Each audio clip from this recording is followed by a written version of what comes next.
Boom. And we are live with another episode of the Brown Water Banter podcast. My name is Jared Seymour. My name is Joey Cates. That's right. And we got a good show for you. In the studio this evening, we have Brandon and Wes from Mosaic Church. They're going to be talking about the church and their upcoming Easter event that's going to be held at the Coliseum.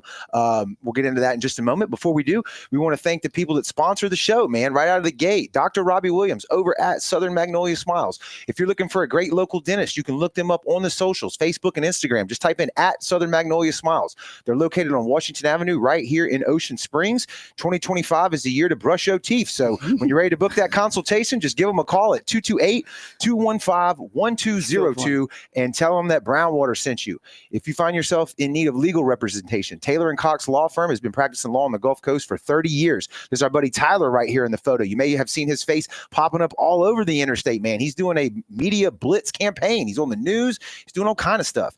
If you find yourself in need, like I said, they will represent you tooth and nail, man. They specialize in felonies, misdemeanors, DUI, family law, divorce, child custody, you name it. Just give them a shout. They practice in Jackson County, George County, and Greene County. You can call them at 228-696-0111 and tell them that Brown Water sent you.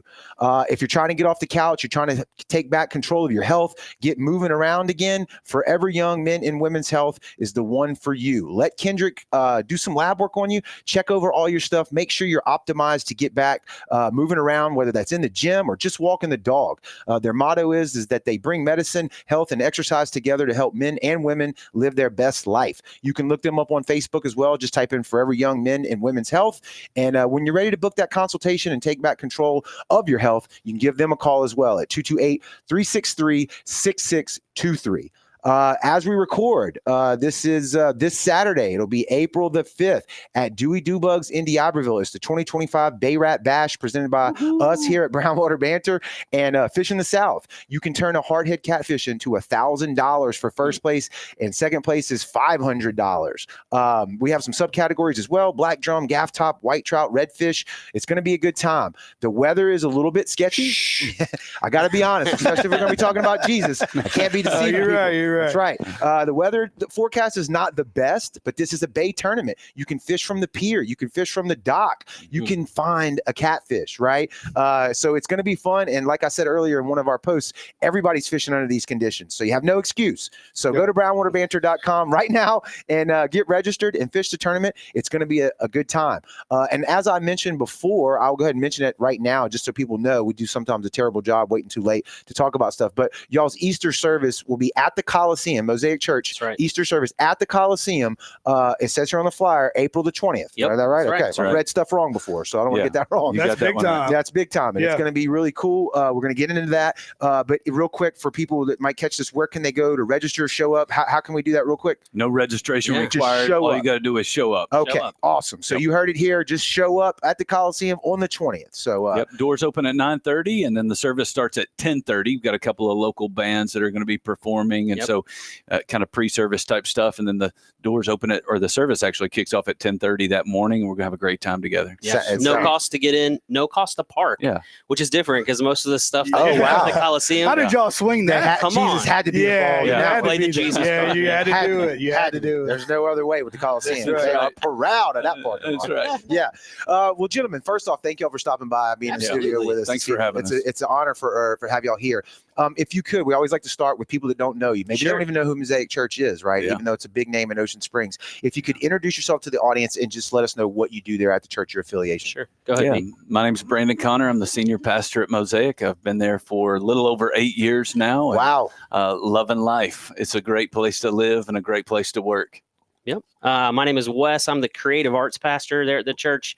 That's just a fancy title. I'm in charge of all things music, production, and communication. And I've been at Mosaic, been here in Ocean Springs for a little over 6 years. So coming up on 6.5 years. Okay. All right. So we got some experience under our belt. A little bit. Oh, yeah. Yeah. Is Mosaic the first church that you've been, how do I say it?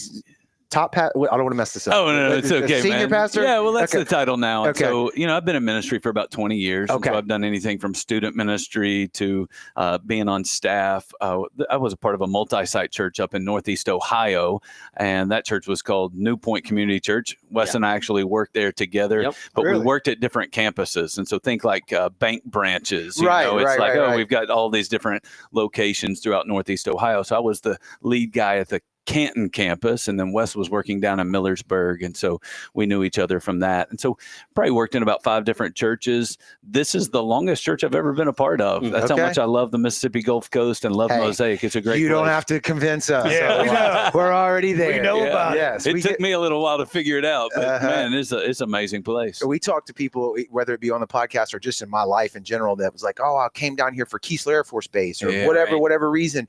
And man, they never leave. Well, it's like, I didn't want to go to Mississippi. I hate it. And then they're like, I got here and now I never want to leave. And I'm like, you're welcome. Absolutely. I told my wife when we lived up in Canton, we were about an hour south of Cleveland. Our kids' mascot, no kidding, it was the polar bear. Okay. It was brutal. And so when I told my wife, I said, hey, there's this church I'm talking to. They're down on the Mississippi Gulf Coast. She goes, Mississippi has a coast? And I said, yes, true. they do have a coast. I can respect that. And we just didn't know. Yeah. And when we got here and we drove down 90, coming from the airport over to Ocean Springs for that very first visit, we were already falling in love. And, the more you get to know this place and the more you get to know the people, the more you love it. It is something special. I'm biased. I can't not be biased, but it really is. In Ocean Springs, you're not from here. So the people that are born and raised here, we're St. Martin people. So we talk bad about Ocean Springs because they think they're fancy and bougie and all that stuff. His wife is from Ocean Springs. I'm about to say I live with one. Yeah. So there's like the. I hope she's not listening. She's probably not. It's our podcast. Don't worry She's about definitely it. not listening. But anyway, but Ocean Springs is a great town. It is. We love it. I've lived in Ohio. I've lived in Tennessee. I've lived in Georgia, now Mississippi. And I'm like, man, this right here, I've never lived anywhere longer than I've lived right here. And this is an amazing place. Yeah.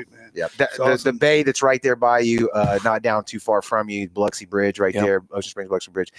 Every time I go over that, I just like takes my breath away. I'm like, man, I don't want to go anywhere else. I mean, I know there's pretty places. I've been to San Francisco and a couple other big cities, but I'm like, you get the beauty of the water without the traffic and the population and the crime and that's it. Yeah, that's why I don't like y'all. Why are y'all telling everybody? Right. Yeah, exactly. This is just a local podcast. Yeah. We're not going live. You kind of started a podcast to promote this thing, so you've already messed up there. But no, and even like Pensacola, Destin area, beautiful water, but traffic. And it's a different vibe, you know? Totally different vibe. Laid back, family town, great schools, beautiful beaches, especially when you get out there off the coast and get on those islands. So how does one get into becoming a pastor? Mosaic is a non-denominational church. Is that correct? Yep. That's correct. Yeah. Okay. So how does that start in life for you? For both of you. But I think everybody's journey is different. Mine started when I was about 12 years old. My parents got divorced, and I was in a church, and it was amazing because as my dad walked away,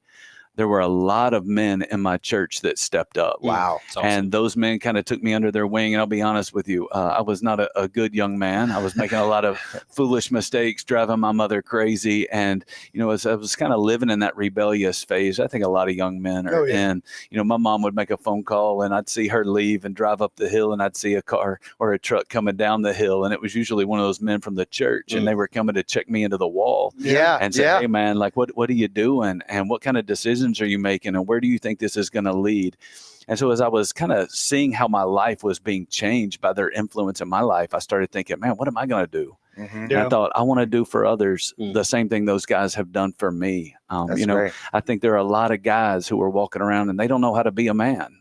Because they didn't have a dad in their life to show them. And so, you kind of look at the world and, let's be honest, the world can kind of get a lot of men into a lot of trouble, chasing all kinds of the wrong things. And, sadly, you can even look at the church. And I don't think the church has done a great job historically of teaching men how to be men. I think by and large, men in church are told you need to be a good little boy. Right. And yet my philosophy on manhood is very different. I read a book one time by a guy named John Eldridge. And he wrote this book called Wild at Heart. And he said, inside the heart of every man is a wild spirit. And what's happening in the church and what's happening in a lot of marriages, sadly, is people are trying to tame that wild spirit. Right. And the truth is that wild spirit can be expressed in a really incredible way. And so he talks in that book about how there are some men who all men really, they have an adventure to live, they have a battle to fight, and they have a beauty to rescue. And he says that stuff can be expressed in a really cool, healthy way. And it can help men experience a kind of life they didn't even know was possible. Yeah. But it doesn't come with all the regrets and all the brokenness and all the divorce and all the problems that can often happen when we try to kind of follow more of the patterns of the world. And so for me, just seeing those guys impact my life the way they did, I said, man, that's what I want to do with the rest of my life. I want to help men, be better fathers, be better husbands, young men, be better sons and better friends. And so chose to go into ministry. There you go. And what does that intake? I mean, you went to school? So I graduated. I wasn't a great student coming out of high school. Went to school at East Tennessee State University. It was the closest university to where my mom lived. Right. We didn't have a lot of money. And so I just went there, got through school, worked my way through in about 3.5 years, got a communications degree. And then I went to seminary up in Louisville, Kentucky, and ended up getting my master's and my PhD from Southern Seminary. I wanted to be as prepared as possible because I believe it's the most important work that's going on the planet. We're talking about people's lives. We're talking about decisions. We're talking about families. We're talking about regrets. And in my opinion, we're talking about eternity. That's what I was waiting for you to say. I want to get it right. Yeah. I didn't want to just, take the easy path. I wanted to be as prepared as possible so I could help as much as possible. That's great. Now, in those classes, I mean, I'm sure you're just diving into the Bible every night, learning. Do you do anything else extraordinary other than the Bible? I know the Bible is extraordinary. Yeah, absolutely. My Bible's #1 selling book in the history of the world every year since the invention of the printing press. And so obviously we do spend a lot of time getting into the Bible. But in addition to that, I mean, you're thinking about things like ethics. You're thinking about all kinds of things like leadership. I know a lot of people don't like to think of the church as a business, but it's a big business. It has to run. And so it has to run. You have to make good financial decisions. You have to make good HR decisions. You have to be able to lead. You have to be able to set goals. You have to be able to do annual evaluations and performance improvement plans if that's required. I mean, you got to do all kinds of things that are kind of on the business side. And so that's certainly a part of it as well. Yeah. And, sadly, you look at a lot of churches, and a lot of churches, it's either, man, we got a great pastor who just loves to care for people, or you got a great teacher, or you've got a great leader. Mm-hmm. And I think one of the reasons Mosaic is so special is because we got people on our team who are really good at all that stuff. Right. And so it really is a healthy place, and it's a great place where a lot of people are experiencing the difference that Jesus can make in their life. Yeah. What about your background? Yeah, so I'm just enjoying listening to what you're saying, but I'm trying to figure out how I'm going to be able to top that because I don't know that I will. But my story is a little bit different. So, I mean, I grew up in the church like you did, and I was involved in the church at a very young age. I was always doing music. I was part of our kids' ministry, did the student leadership program at our church. Yeah. And I honestly, I held one job outside of a church job. I mean, I worked at a restaurant when I was a teenager. Yeah. And I remember I was kind of at that point in my life where I was trying to figure out what I was going to do with the rest of my life. And I had all of these voices from inside the church, my mentors, my pastor and all that, like pushing me like, man, I really feel like God could use you in a big way. Yeah. And so when I was 17 years old, I started a part-time job at the church doing music. And then that was the career path that I chose. I actually went to the Ohio State University. I didn't go to a Christian. Ohio State Did you hear that? University. He did say it. He told you he was going to try to top the story. Don't get him going. He told you he was going to try to top Don't encourage him. He's going to be talking about the national championship. Sorry, we're not here to talk about that. We got a lot of Michigan Wolverine fans. Yeah. Oh, no. They're tuning out. Showed up. Exactly. It just dropped out of the... But no, I went to Ohio State and I studied music, but I was also working at the church. So I kind of feel like I had the best of both worlds. I was getting the book smarts and all the musical background and all of that, but then also working at a church. And I've been doing that for the last 26 years. I've been at 4 different churches. You talked a little bit about your tenure. I was at my second and third church for almost 10 years, both of them. And then I've been here for 6.5 years. So, I mean, it is a little bit different, but You know, but you don't have as many regrets. maybe so. Maybe so. It's a good thing. Yeah. Good different. Yeah. Well, explain the landing part in Ocean Springs to the new church. How did I Explain get it. here? Yeah. So I was working up in Northeast Ohio, and it was brutally cold, and we didn't have any family up there. And just kind of, we had talked about succession. Maybe I would be the next lead pastor at New Point. And, the truth is the guy that I was working under, that lead pastor, I mean, he had 15 more years left in the tank. And I was like, dude, I just can't, I can't sit around forever. Can't be Aaron Rodgers. No. You got to be Brett Favre. Yeah, I got to get out there and go. Yeah. And so, I put my name out there. Believe it or not, there are actually search firms that churches will sometimes hire to help find staff. And so I kind of like ZipRecruiter for Jesus. Yes. Well, so think about it like exactly this. It's kind of like a headhunter. Well, Yeah, that's what I was it is. thinking, It's a headhunter. And so when we talk about like trying to build teams, it's kind of like sports. Think about high school. Well, you kind of got to coach whoever lives in your district. Right. But when you go to community college level, it's like, well, we're going to kind of recruit the best players in this area. Yeah. Well, but if you go to, Mississippi State, Ole Miss, Ohio State University, it's like, we're going to recruit the best talent from all over the country. Right. And so that's what Mosaic was trying to do, man. They were going through a transition. It was a really critical time in the life of Mosaic. And so they said, we're going to go find someone who can help us conduct a search. We want to find the best talent in the country. And I'm not saying I'm the guy. I think they butchered it. But, that's how I He knows how to write a connected. good resume. That's right. Yeah, That's right. That was pre-AI. Resume and interviews. Yeah, That's exactly. true. I didn't have ChatGPT working for me. And so, I got connected with them. They knew I was looking, and they felt like, man, Mississippi's going to be a great place for you. And I think it is. When I look at Mississippi, there are just all kinds of people. Truth is, I grew up in a little town in East Tennessee, up in the Appalachian Mountains area, and truth is, most of my family is very blue collar. They went to little country churches, lived in the mountains. And I think in some ways, you get north of I-10 and it's Same way. Same way. But then, I went to school and got a couple of degrees. And so being able to relate to a very different crowd of people, who are extremely educated. And so I just felt like, man, this is going to be a great fit. I love it down south. We want to get back to the south, out of Northeast Ohio, get out of this freezing cold weather. And this was just a great landing spot for us. And so we did the interview stuff and, did a couple of visits and ended up down here in Ocean Springs. Sweet. Yeah. Mosaic, like Joey said, in Ocean Springs, I mean, the growth of that church, just from an outside perspective, it's been very impressive. Yeah. I mean, it's y'all have a large, how many people you say congregation? So for the first quarter of 2025, we've averaged just over 2,500 a weekend. That's a lot of people. A lot of people that are coming in a digital world with tons of distractions and things people could be doing, right? Yeah, and those are butts in the seats. Yeah. For us, I mean, it's been a roller coaster in a lot of ways. When I first got here, church had kind of gone through a tough transition. But from, the beginning of, I think it was January of 2017 when I started, we were able to kind of rebuild and get things going in the right direction again. But then COVID hit. Yep. And when COVID hit, we closed our doors for 6 months. We weren't sure what we were dealing with. Everybody was erring on the side of caution. When we reopened our doors, we had gone from like 2,200 down to 900. Yeah. And then we started rebuilding that again. And so now we're back up to about 2,500, a little more than that. And it's been, it's a big church, but it hasn't always been easy. We've had our ups and our downs just like everybody else over the last 8 or 9 years.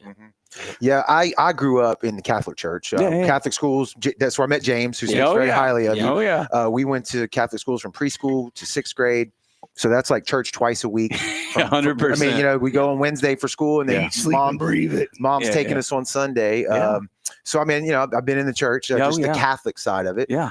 You mentioned earlier, I think you said that you feel the church has failed sometimes in today's world. And I could say that about the Catholic Church as well as an organization overall, not so much my local parish, but I respect that and I get that. And so the question I ask is like, what does it mean to be non-denominational as that title? What does that mean for somebody who's not familiar with the church? They don't know what that means. Is that not Christian? I know it is, but for people that don't, you know what I mean? Absolutely. We love Jesus. We're absolutely Christian. But what often happens in my experience with people is they like to label things.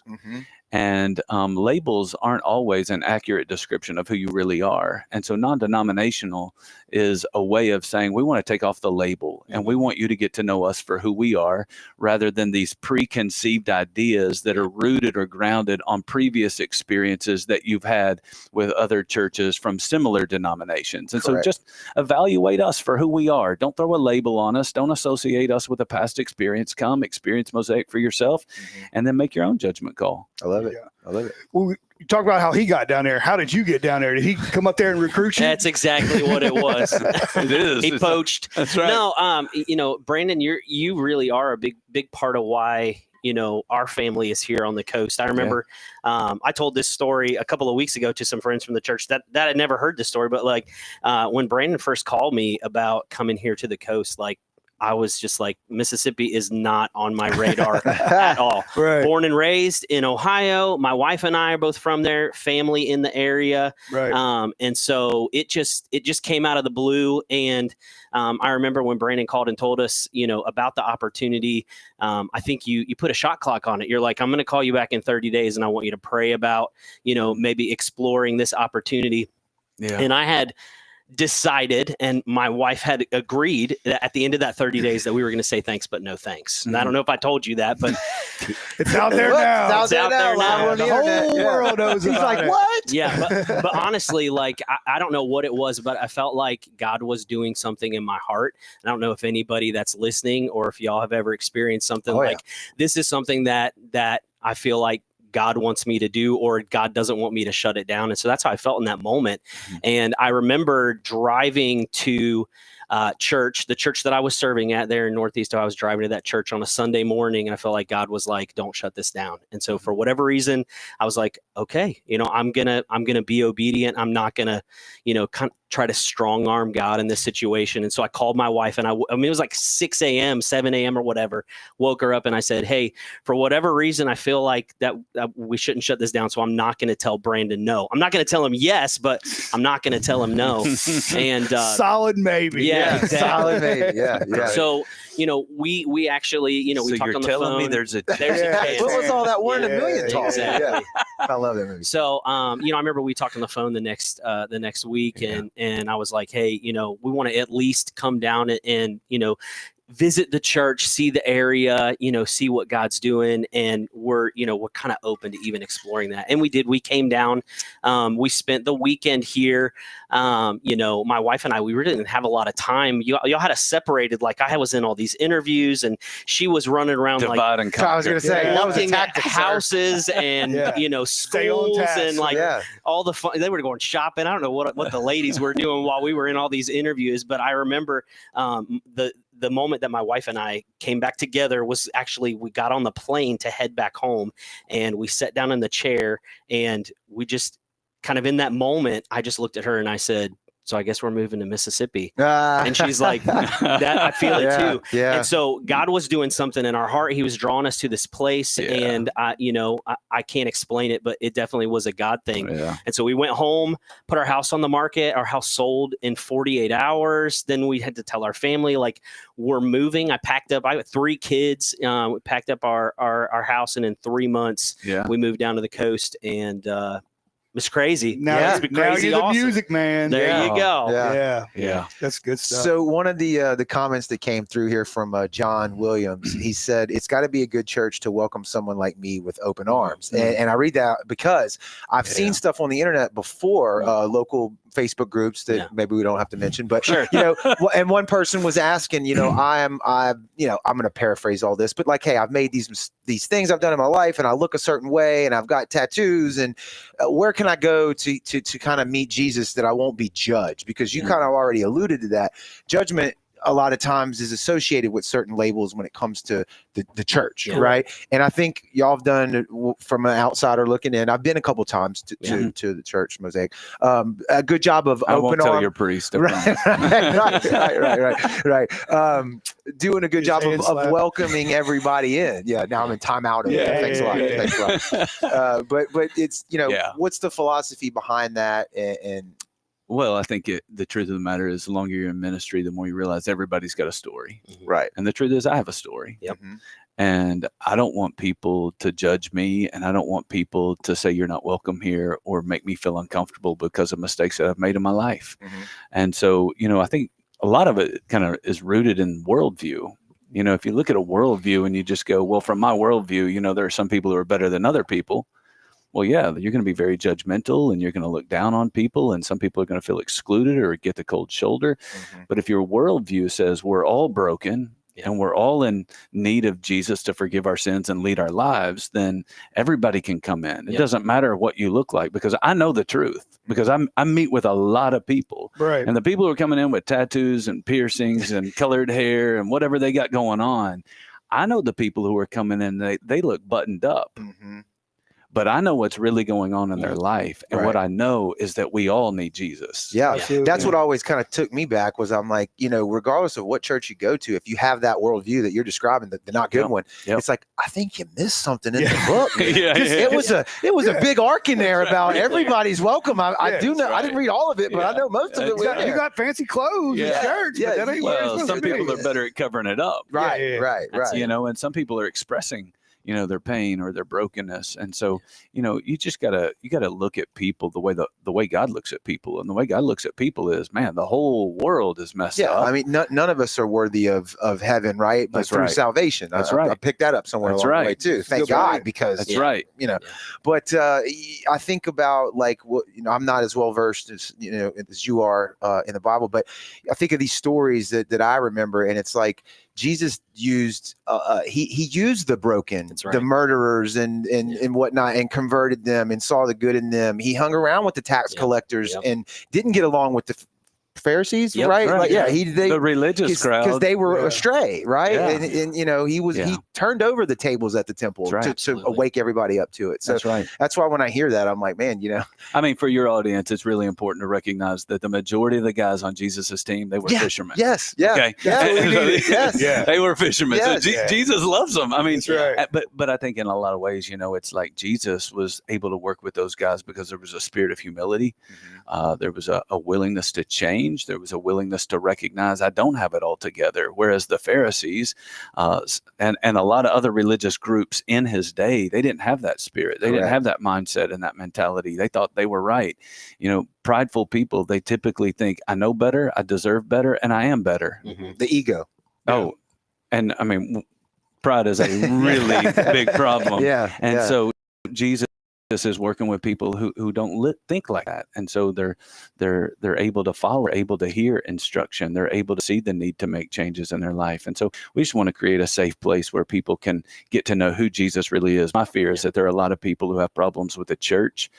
They don't understand my problem is not with Jesus. Correct. And so I'm trying to create a place at Mosaic with a great team of people where we're going, man, this is a place where you can get to know Jesus without any type of denominational affiliation. Just come and experience Jesus. We're not worried about a label, a brand, or a church or a denomination. Just come and experience Jesus. Yeah, that's a good point, because even when you pull in the parking lot, it doesn't look like most churches around here. No. Yeah, it's a front of an old storefront building. Yeah, I remember the story. Great job with it. Yeah. And you'll see people walk around, and this is not a bad thing, in shorts, t-shirts, pants, flip-flops, you know what I'm saying? And that's everybody come as you are. Yeah. But not to jump there, but this is why we're doing Easter at the Coliseum. I had a guy who was a friend of mine. He was very clear with me. I don't go to church. I don't do the old church thing. And I'm like, that's okay. And I just kept spending time with him and building a relationship because I like the guy, not because I was trying to win a convert. I just liked him. Yeah. And I spent a lot of time with him. And one day I had security at our church come to me and they said, hey, you know a guy named Chris? And I said, yeah, I do know a guy named Chris. Wow, what's going on? They said, he's sitting out in the parking lot in the car. I said, why is he in the car? And they said, well, he pulled in and he said he wanted to see what people look like. He's not ready to actually come in. So he's sitting in the car watching online but nervous about coming into the building. Right. And I got a relationship with this guy. And for me, it was like this moment where I realized, man, there are a lot of people, I know in my own life, I don't like necessarily going into a new place I've never been before. Right. I don't like being surrounded by people I've never met before. And so that can be a nerve-wracking, anxious experience. And when you say all of a sudden, we're going to start talking about the biggest mistakes in our lives and sin and Jesus and God, and it's Just like, eternity. I don't know anything about that. It's like, that's an intimidating place to walk into. And so we got to do everything we can to say, man, this is a place where you can just come as you are. Like you can wear, your t-shirt and your shorts, and you can come in here and you can just be yourself, and you can hear who Jesus was and see if there's a need in your life that he can meet, because I promise you there is. Yeah. We talk about taking it for granted about coast life down here. People go on, we go on the boat all the time. Yeah. They take charter trips for people that are out of town. They're amazed by like the little things that we don't pay attention to anymore. Pelicans, Pelicans. The reverse of that would be, like you said, like for me, if I go into an operating room, I'm there every day. It's not quite as intimidating. I had surgery recently.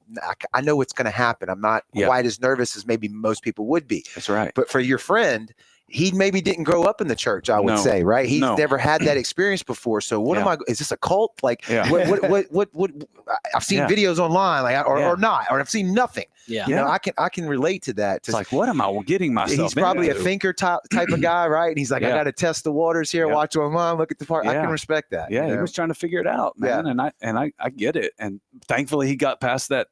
That was my next question. Did he ever come in? He did. And he's not the only one. We had another guy. He shared his whole story on a video that we did for a service, and he was talking about how like he had met this girl at the gym, and she said, man, you need to come to church. And so he decided to come to church. He said, man, I was walking up to the door and I paused. Mm-hmm.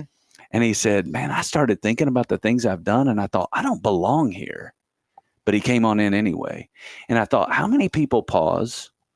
And how many people say, I'm never going near that door? Yeah.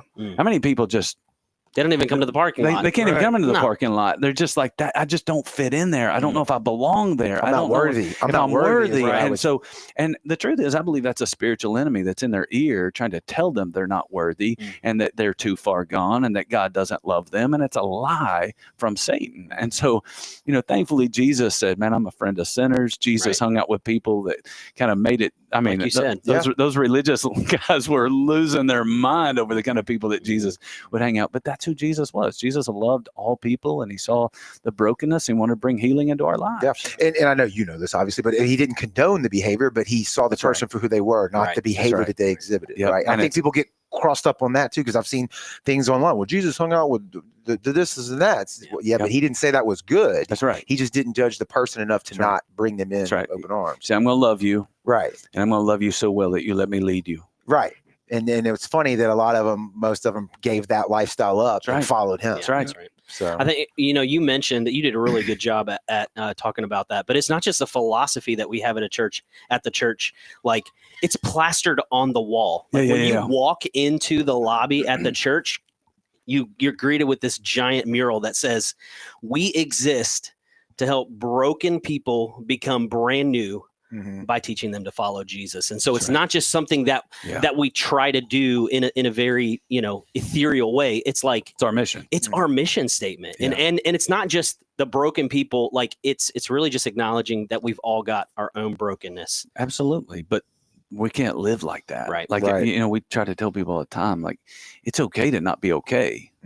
But it's not okay to stay that way. Right. like God loves you. God wants better for you. Like, don't live in that brokenness and just think, well, this is just the way that it is. This is the way my parents live. This is the way my grandparents live. No, God's got a great plan for your life.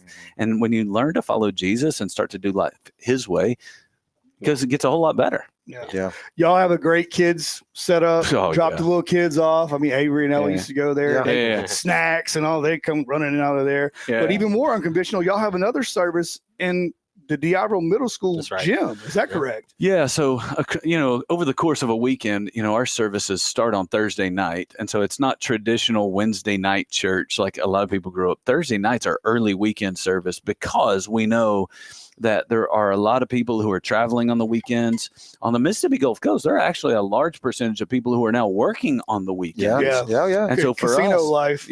Casino life, tourism. And so for us, we're going, all right, what can we do to help those people stay connected? But you left out a very important group. Yeah. There's a big group of people here on the coast that just like to fish on the weekend. Just like to fish and go to the coast. That's right.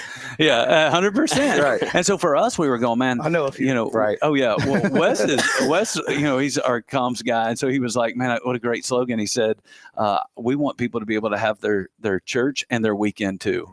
And so on Thursday night at 7:00, we've got a whole Thursday night service, and it's the exact same service that we do on Sunday morning, same music, same message, everything. And so we do that on Thursday night. And then on Sunday morning, we do one at Ocean Springs at 9:00, and then we do one in the D'Iberville Middle School at 10:00, and then we do another one at the Ocean Springs campus at 10:45. So I'm kind of bouncing back and forth. It's like you do all three of them? Yeah, I do all Holy four. Yeah, all four. Smokes. And so you like slide in the parking lot, like here you go. Y'all got a Mosaic. Hand me my Bible. Helicopter. Yeah, no. Highway 90. I mean, even Jesus would have a tough time fighting that one. Yeah. So sometimes it gets a little hairy. You'd be surprised how little traffic there is on a Sunday morning, and so that does help. Okay. And so we play around with our service times and order and that kind of stuff. So I teach really early. Like we'll sing one song and then I'll teach at the D'Iberville Middle School. Then I'm driving back and then they're doing like 3 or 4 songs on the front side. So you can get back. Fill in the gap. So I can get back. And these guys, they have me on Life 360. Yeah. Nice. Oh, he's in the building. All right. We can finish. Hey guys, we got to play another one. They've got a 2-minute. Jesus, I like it. Yeah, they've got a 2-minute stall. We're ready. It's like if he's not here yet, but he's going to be here in the next 2 minutes. That's it's awesome. like, hey, we've got a little spiel where we start talking about one of our core values for 2 minutes until I get in the building. Yeah. Thankfully, we've never had to use that. You got to make it. You got to do what you got to do. It's got to be tough because in teaching, you repeat and regurgitate the same thing. How many classes you have in a row? So I'm going to teach the same thing 3 times, but every time I figure something out that I did something wrong. Listen, it gets better as the weekend goes on. I work hard at making sure our Thursday night. I wouldn't say better, but I would say longer. Thursday night, it's like, we finished 1 or 2 minutes early. And then the 9:00, it's like, well, we finished right on time. And then by that 10:45, it's like, dude, you were 5 minutes over. Like, come on, kids are going crazy. They're just went your 10:45 numbers. Thursday did. We're moving. Real. Doing at 10:45 no more. But the other thing I love about our Thursday night service, you were talking about kids. Right. And one of the things that's just a reality of the world we're in is there are a lot of families that are divorced. Yeah. And so I want you to think about this for kids who are just growing up and they're so impressionable. Those kids, if they're in a divorced family and they're split custody, it's like, man, I can't even go to church every other weekend. Mm-hmm. Mm-hmm. And so now if I go to church every single weekend when I'm with mom or dad, whoever brings me to Mosaic, it's like I can only come 26 times a year. Mm-hmm. Well, because of the Thursday night service, it gives them an opportunity to keep their kids in church, keep shaping their character, keep teaching them the Bible and helping them grow. Do y'all live stream the services as well? Do. So you could technically, watch it. 100%. Yeah. We're on YouTube, Facebook, Facebook. all we the stream stuff. live on our website. So Yeah. all of the above. So you're out there. You bring up a kind of a point I was thinking about earlier, and it's like the current state of the world. Mm-hmm. It's I don't know because then your daughter got baptized Sunday, and we went That's there. awesome. It was great. It's a great service. Dude. Yeah, it was awesome on her own accord. Yeah, that's too. great. So That's the way it should be. Way to lead, man. Yeah. That's good. I just bring her there. She does the rest. That's good. But the world, especially for younger kids at that teenage age, but even for adults, really, like, is Jesus cool? Like, does the world say that he's cool? Is it cool to be a part of that? Because sometimes I'm sure it ebbs and flows, and it depends on what culture you're living in and how lifestyle choices you're making, right? But how do you bring that into 2025 and in the world we live in today, the tech world? Like, how do we get that message out there? Yeah, reaching young people is one of my passions because when I came into ministry, it was because of some things that were going down in my life at 12 years old. Okay. Right? And so for me, like, I really am convinced that from 12 to 22, a person is making decisions that's going to change the rest of their life. Yes. It could be good.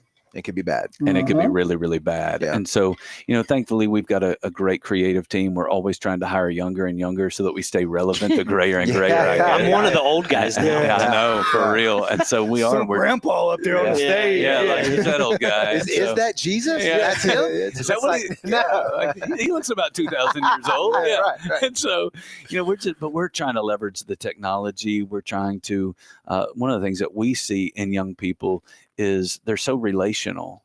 And so, if you can help young people build authentic relationships, whether it's with their peers or even with other adults, what I've noticed is as these young people start to tune their parents out, the question is there anyone else that they can tune into?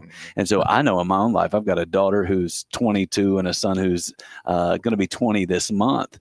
And I just remember those years when they were tuning me out. They were starting to listen to other influencers. They didn't really want to listen to me all that much. But because we were in church, they were processing life with other young adults that were in their student ministry that they thought were cool. Yeah. Right. And so even though I wasn't saying it, I had people in their Somebody life else that were. were saying Yeah. it. Yeah. And it helped our kids continue to follow Jesus and think, yeah, Jesus is cool.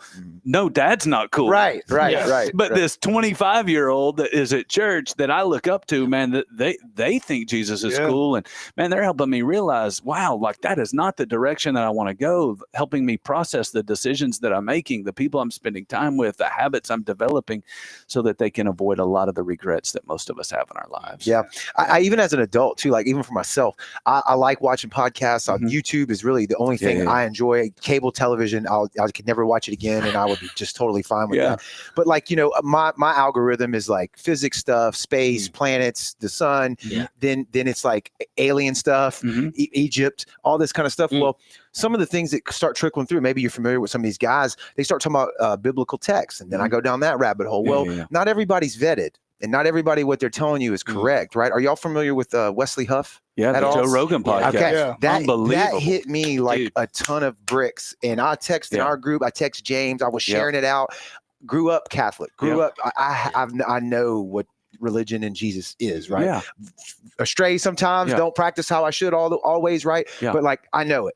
And then I listened to some people that like the Billy Carson, if you're familiar with the story, and then it's like pulling me in this direction. I'm like, have I been being lied to? Is this true or whatever? And you don't necessarily realize that you're leaning that way. Yeah. And then a guy like Wesley Huff comes along. That's why I say like digital technology. That's why I asked 100%. That question. And just steamrolls them with truth bomb after truth bomb that like really affected me like big time. I was like, I could feel it in my soul, really. And I'm like, thank you, Wesley, for doing that. Yeah. It was huge in my life. A lot of work to get where he is. He did. And he did it he articulated it so well and such like a Christian, non-judgmental. He could have been ugly to that guy. And he didn't. No. It was impressive. And I mean, and to be on the Joe Rogan podcast and have that platform to be able to talk through those things, I think it did a lot for a lot of men. I do too. Who were just like, dude, like, and I tell people all the time, I say like, yeah, there are hard things in the Bible.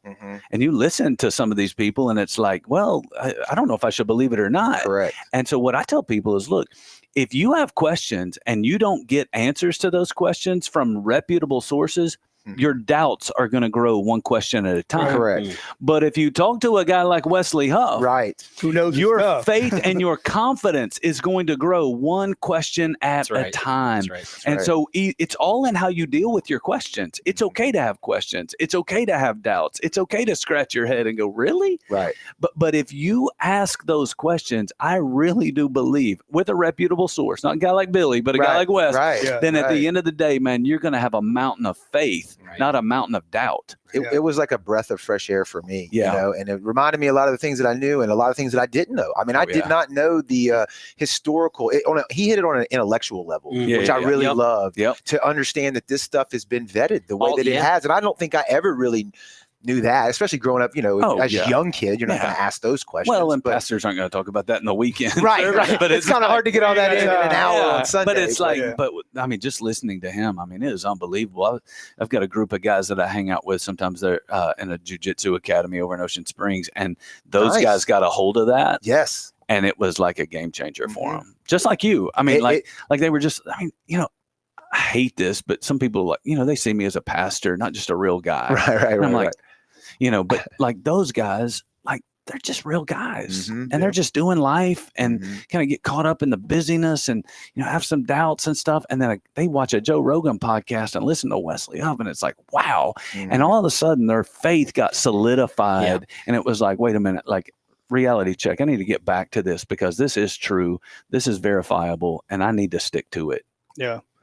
Technology and the kids, man, the weirdest thing, I walk into some churches, and everybody's got their phones out, and I'm like, what is going on? Like, is everybody like put that phone up? Yeah, but they have the Bibles on their. Yeah, I was going to say. We got that. We got the Bible app. We're old, man. We're old. I'm looking for a book, and they're scrolling through and highlighting. The message notes are in there, so like he's up there teaching on the weekend, and people are like filling in the notes on the app, and so I mean, it's amazing the technology now, but that's why we have to keep getting younger and younger as a staff because.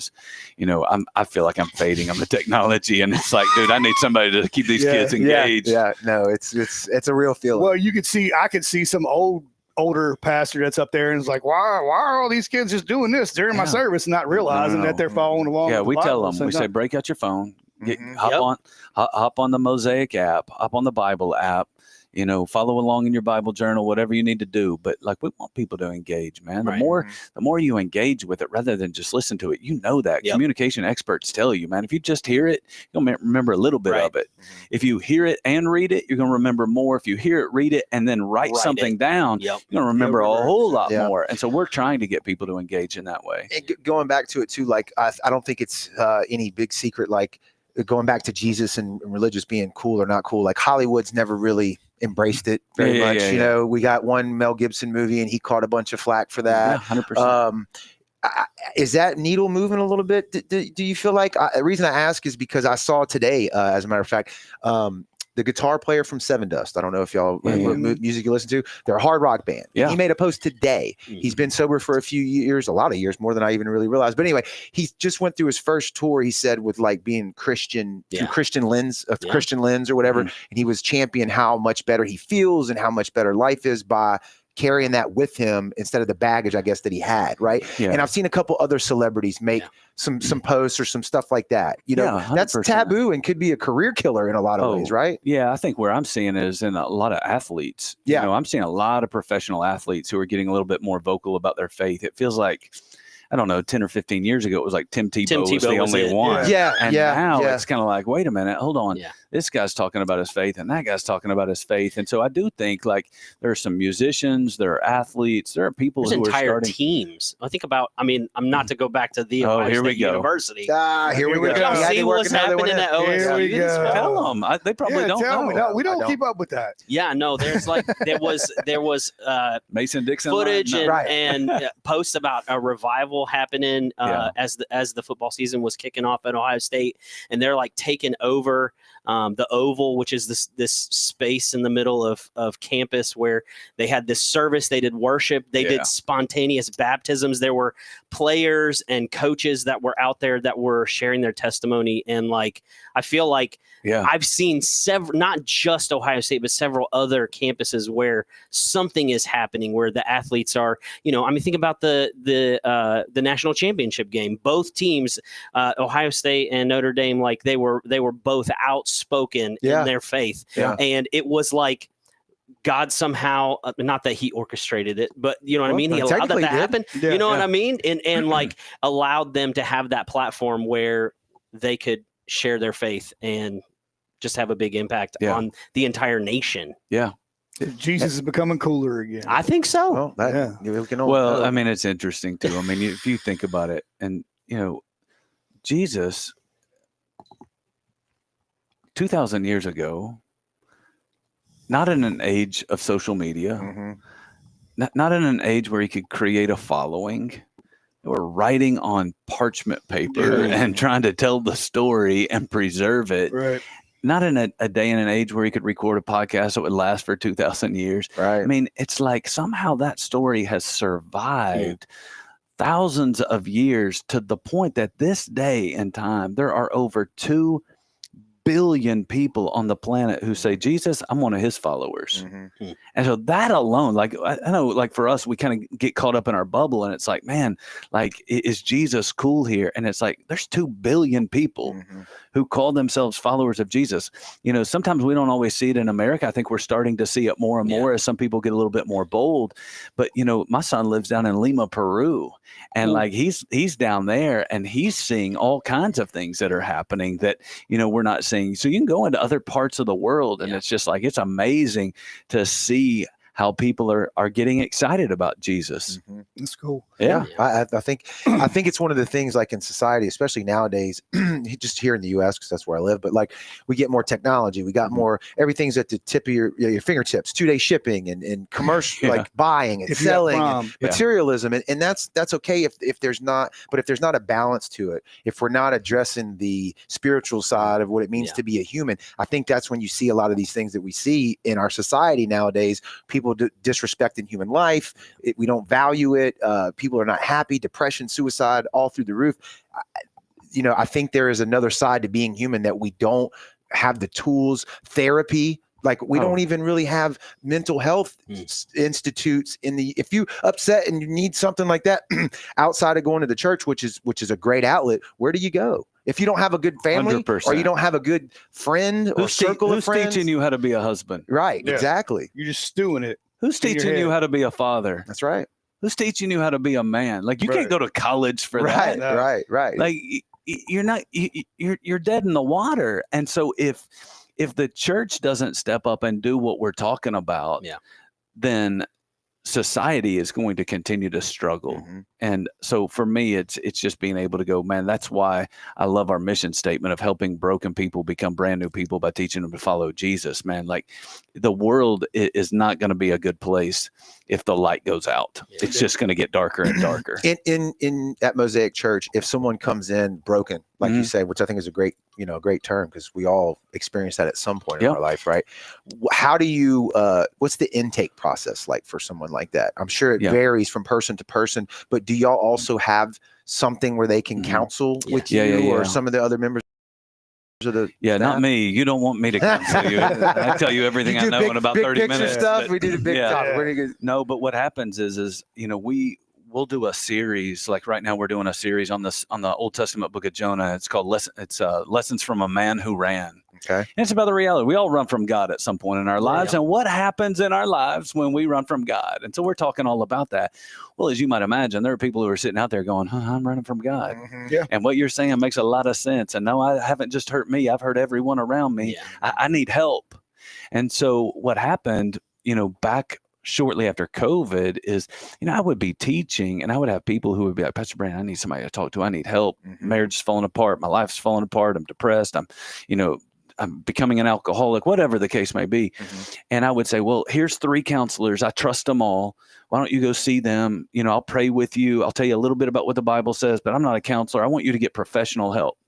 And they would come back to me and they would say, they can't see me for 3 months. Correct. Yeah. I can't get in to see anybody for the next. And I was like, and so finally I was like, I'm done with that. And so we went out and we hired a guy and we said, we're going to bring it in-house and we're going to make sure that when we're talking to people that we don't leave them feeling hopeless. Yes, we're identifying the problem. Right. But if there's not someone who's walking with them until that problem is solved, then we're leaving people in a really desperate place. And I don't want to do that. And so I'm teaching Jonah Lessons from a Man Who Ran, but I'm getting ready to start another series after Easter called Living My Blessed Life. And so it's like, I'm moving on, dude. Like I'm not talking about that anymore, but someone has to be there to walk with him. And we couldn't get it in the professional world. And so we had to just go find him and bring him in-house. And so we have a guy on our team who's called our Pastor of Care and Life Change. He has a master's degree in counseling. And, he's offering a lot of those services. Now, we're still networking with professional counselors because I tell him, I say, listen, man, there are some people that are going to come in here and they are going to be able to you're going to be able to help them. There's some people who are going to come in here and they don't need you. They just need an accountability partner. Yeah, they need a group. And there are some people who come in here and they just need someone to listen to them. Yeah.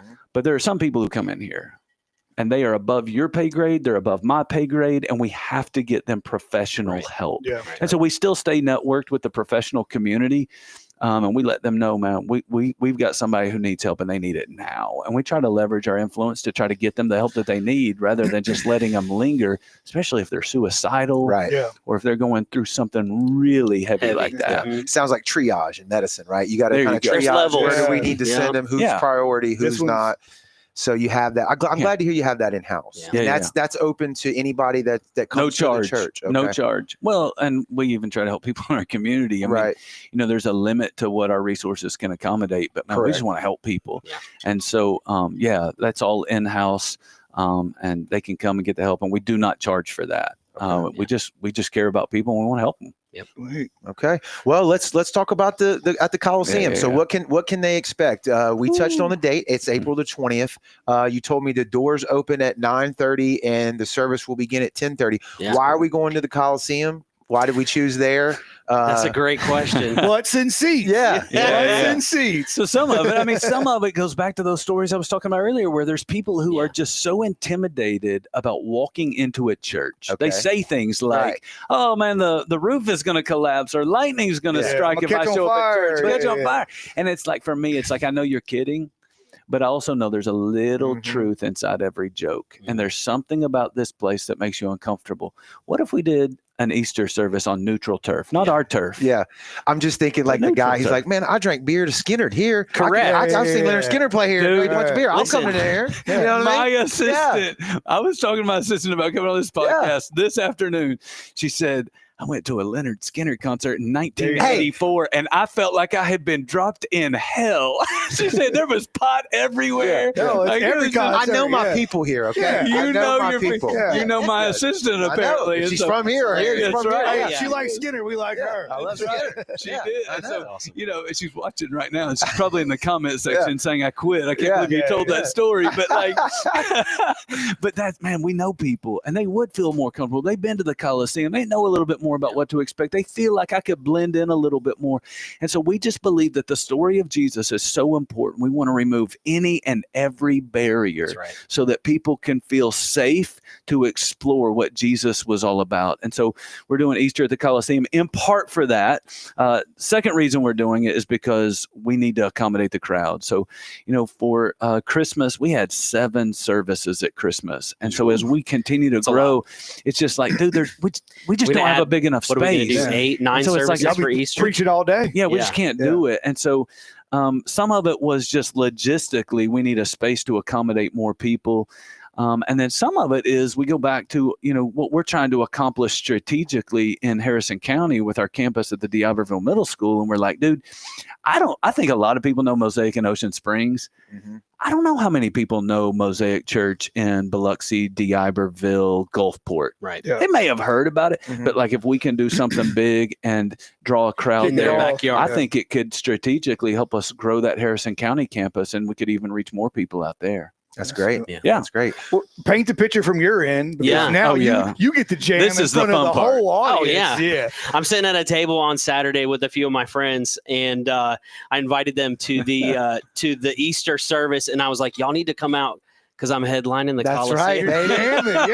Yeah. I would get fake tickets. Oh, geez. Here we go. Right. No. Wes and Jesus. Right here. Tickets. There's gonna be a team of musicians from the church. We have some incredible volunteers that are helping us pull this thing off. But it's gonna be awesome. You think about like the shows and whatnot that you've been to, that you've experienced at the Coliseum. Right. Like that's what it's gonna feel like. I mean, we're not talking. This isn't gonna be like you're gonna walk in and there's a little stage and it's going to feel like a church. Like it's going to feel like you're at a concert. Like we're talking full how big's the AVL. LED? How big's the LED? Oh, wall? probably like a 30 or 40 foot LED wall on the back of the stage, a 60 foot stage. We're bringing all the lights in, the sound and everything. And so it's going to feel like you walked into one of these concerts that you've experienced at the Coliseum. And so it's going to be awesome. We're going to do it upright. We want people to have a good time and have a great experience at church.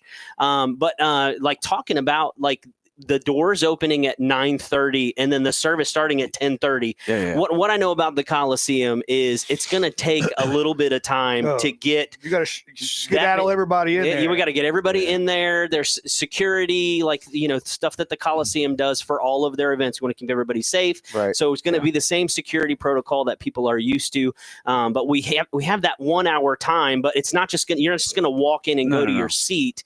We've got entertainment. I don't know if that's even the right word to use. Who's the first guy? Graham Ray. Y'all know Graham Ray? Know Graham Ray? Yeah. He plays all over the coast. Yep. So Graham Ray's big coming. Name. He's going to do a set for us. And then we've got a couple other guys that are play country covers in a lot of the venues and stuff here around town.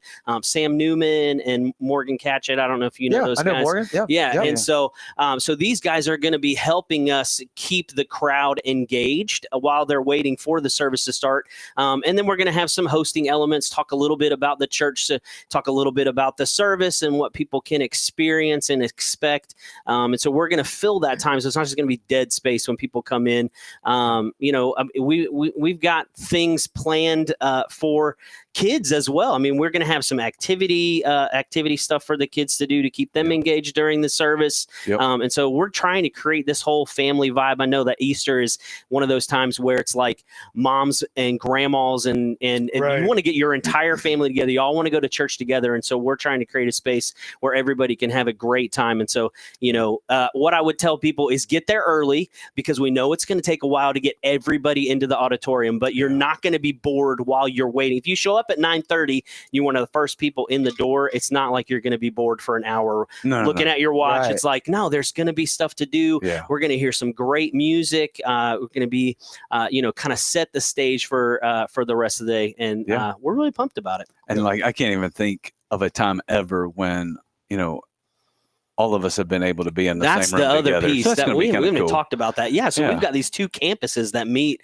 on Sunday mornings. 4 different services. So our people never get together. There's not a chance for all of us to come together and do one big service. And so we're just going to, it's going to be cool. We're really pumped about bringing our entire church family together for this Easter experience. And we want people really from the community together. That's what it's all about. I mean, we talk about, how many people we saw last Easter, but we have 2,000-3,000 more seats available in the auditorium there at the arena, and it's like we want to invite the entire coast. We're not talking about church people. We're not trying to get church people to not go to their. If you go to church, go to your church. Don't come to this. But if you're not doing anything, if you're not doing anything, if you're not, this is going to be a great experience. There you go. That's what it's all about. Leave the preconceived notions at the door and come in and hang out, and I think people will enjoy it, because if you don't have that in your life, man, you don't even really know what you're missing out on. That's right. Right. That's right. So I dropped the link to your to the website, the landing page. Your landing page. Okay, in the comments below. So that's there. I'm assuming you're super active on Facebook. I would assume. So people want some ads running, so that people can get information about it. I think it probably links back to that landing page. And they can watch the services. If you're the guy that's kind of afraid to go in the door, you can watch a few services, hear the message through your phone at home. All that stuff is online. We have a YouTube channel. We've got a Facebook page for both Harrison County and Ocean Springs. Ocean Springs is where you would see all the recorded videos. We got great camera gear and all that stuff. And so all that stuff is out there. All right. Yeah, check it out. Here's my last question before we roll out of here. Are they doing concessions? Can I get some popcorn? I was going to ask that, but I was like, we are not. We are not. We talked about that possibility, and we were just like, the last thing we want is for people to be standing in line trying to get popcorn, and they're missing out on the experience. Like for us, it's like the actual service is an hour and 15 minutes. And so I think you can probably make it. We'll get you out at 11:45 so that you beat all the other people to church or to lunch, and you have a great day. But we chose not to go that route for the concessions. Good idea. Easter is more than just candy and bunny rabbits. That's right. Well, they can get all of that afterwards. Right. Maybe they'll go to grandma's house and have an egg hunt or something like that, they can get all the goodies and stuff. The family, but go catch a service and remember what we're really celebrating. Yeah, absolutely. And Easter, you brought that point up. Easter and Christmas, even if you don't go to church, You go to church on Easter. That's right. Super Bowl. What are you not an American? Yeah, Americans, I know you don't go to church, but it's Easter, bro. You got to be there. That's right. That's right. Well, look, thank y'all for stopping by tonight, this evening, and talking with us. It was a great conversation. Thank you, I knew it was going to be good. Thanks everybody in the comments. John commented a lot, man. I appreciate that. He's got nothing but great things to say about y'all and how he was broken when he showed up to the church, and he's awesome. Resonated with him in his heart. So saving the spiritual lives of a lot of people, and it doesn't go unnoticed. It's awesome. That's what the community needs, Amen. right? Yeah, we appreciate it. So thanks everybody for tuning in on the lives, man. Go to brownwaterbanter.com. You can still register for the fishing tournament, depending on when you're watching this. But if you're watching it right now, you can live. But anyway,